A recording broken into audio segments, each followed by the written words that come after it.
If you're covered by Medicare, your telehealth visits from October 1st on most likely will be reimbursed. But the question now is, for how long?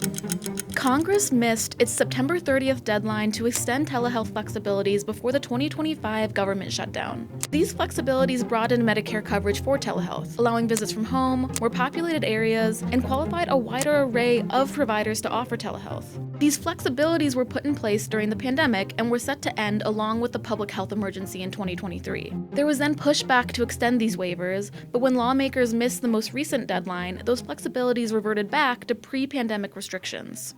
I decided to call providers in the Roanoke area to see who provides telehealth and how it might affect them.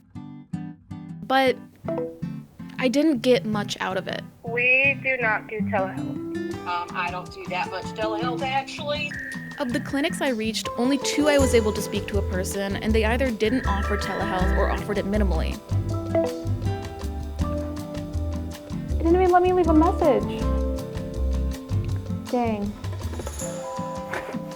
Next one. It can be difficult to find specialized care in your area, and if you can't afford private insurance, this becomes drastically harder. A national survey done in 2021 on telehealth found that the highest rates of telehealth visits were individuals covered by Medicaid and Medicare. From broader access to care, mental health coverage, remote monitoring, or even simply not needing to take time off work, telehealth has the potential to save patients and doctors time and money. I talked about this with the director of the Mid-Atlantic Telehealth Resource Center during the government shutdown to ask what patients and providers were thinking while coverage was not guaranteed.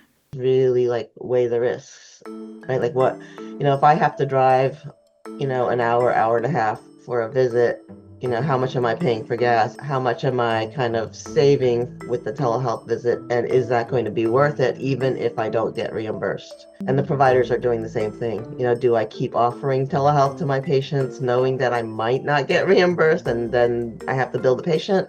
Or do I just cancel all my telehealth appointments from this point forward until things get resolved? And that's what providers are trying to figure out as well. Now, the Senate has come to an agreement extending these telehealth flexibilities, agreeing Medicare will retroactively cover telehealth visits and correct visits that have already been paid during this period. At this time, the bill still needs to pass in the House and be signed by the President. But even if this happens, it's yet again another temporary extension. These waivers were designed to end, meaning if they choose not to extend these flexibilities in the future, or there's another missed deadline, this could happen all over again. I think big picture wise, we really just need to make this permanent.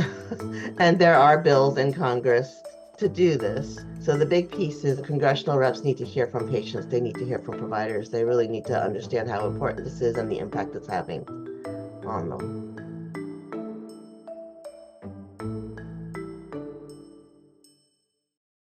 Hey, thanks for watching. Make sure to leave a comment below and let us know what you want us to report on next.